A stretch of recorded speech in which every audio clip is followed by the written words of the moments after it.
مولانا شیخ رفیق عثمانی صاحب کے بیانات سننے کے لیے مولانا صاحب کے آفیشیل یوٹیوب چینل کو سبسکرائب کریں۔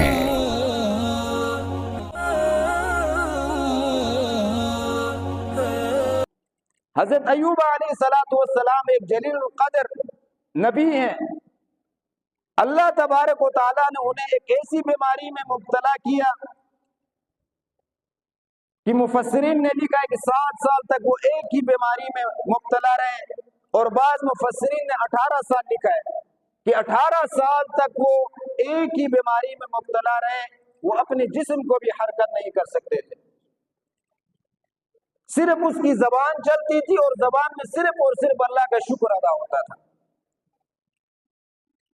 اور اس کی کروٹ بھی اس کی گھر والی تبدیل کرواتی تھی، اور وہ خود اپنے جسم کو بالکل حرکت نہیں دے سکتے تھے۔ ایسی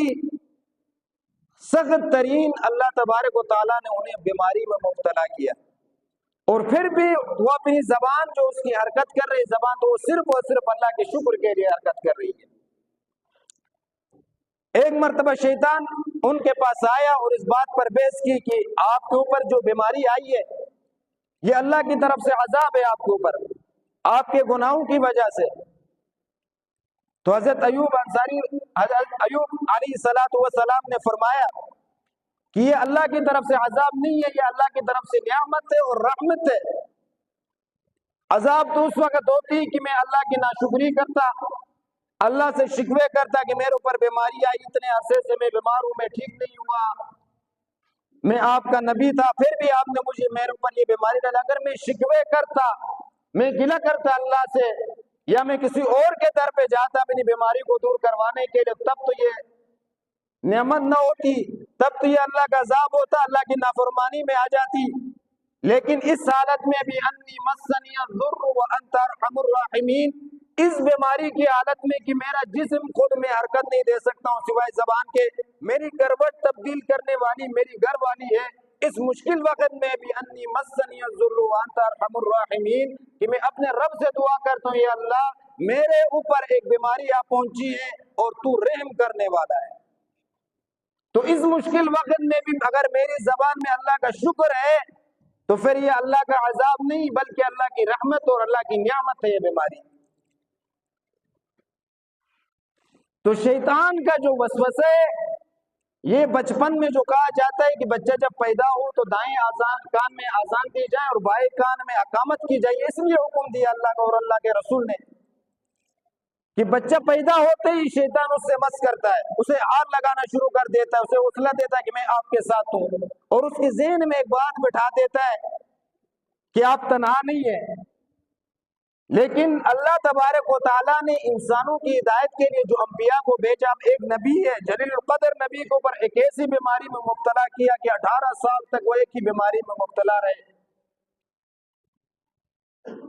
تو شیطان کو حضرت ایوب علیہ السلام نے یہ جواب دے کر واضح فرمایا ہے کہ بیماری اللہ کی طرف سے نعمت بھی ہے اور اللہ کا عذاب بھی ہے۔ اللہ کی طرف سے نعمت اس وقت ہے جب اس نعمت میں، اس بیماری میں آپ اللہ کے ساتھ اپنا تعلق مضبوط بناتے ہیں، اللہ سے مانگتے ہیں، بیماری دور کرنے کے لیے صرف اور صرف اللہ سے واسطہ بناتے ہیں، اللہ سے دعائیں مانگتے ہیں، تو یہ آپ کے لیے رحمت ہے، کیونکہ اسی بیماری کی وجہ سے آپ کا تعلق بن رہا ہے اللہ سے۔ اگر یہ بیماری میں آپ اللہ کو چھوڑ کر غیروں کے دروازے پہ جا رہے ہیں، اللہ سے شکوے کر رہے ہیں کہ میرے اوپر یہ بیماری آئی، یہ مصیبت آئی، یہ تکلیف آئی، آپ نے دور نہیں کیا، تو پھر یہ اللہ کی طرف سے عذاب ہے، کیونکہ اللہ تبارک و تعالیٰ نے فرمایا کہ پیدا میں نے کیا ہے، بیماری میں نے ڈالی آزمائش کے لیے کہ آپ کتنا برداشت کر سکتے ہیں۔ لَإِن شَكَرْتُمْ لَأَزِيدَنَّكُمْ، اگر میں آپ کو نعمتیں دے رہا ہوں، انسان اگر اپنے جسم میں غور کر لیں، سر سے لے کر پاؤں تک کتنی نعمتیں ہیں، اگر تھوڑا سا بھی انسان کے بدن میں تکلیف ہو تو سارا بدن کانپ اٹھتا ہے، تو ان تمام نعمتوں میں اگر تھوڑی سی آپ کے اوپر تکلیف، تھوڑی سی مصیبت آ جائے تو آپ ڈگمگا جاتے ہیں، آپ اللہ کو بھول جاتے ہیں، آپ غیروں کے دروازوں پہ سجدے کرنے شروع کر دیتے ہیں، اللہ کو چھوڑ دیتے ہیں۔ یہ اللہ کی طرف سے ایک آزمائش ہوتی ہے، بیماری اللہ کی طرف سے۔ اللہ اپنے بندوں سے بہت محبت کرتے ہیں اور محبت کی انتہا ہے، اور خصوصاً اللہ تبارک و تعالی مسلمانوں سے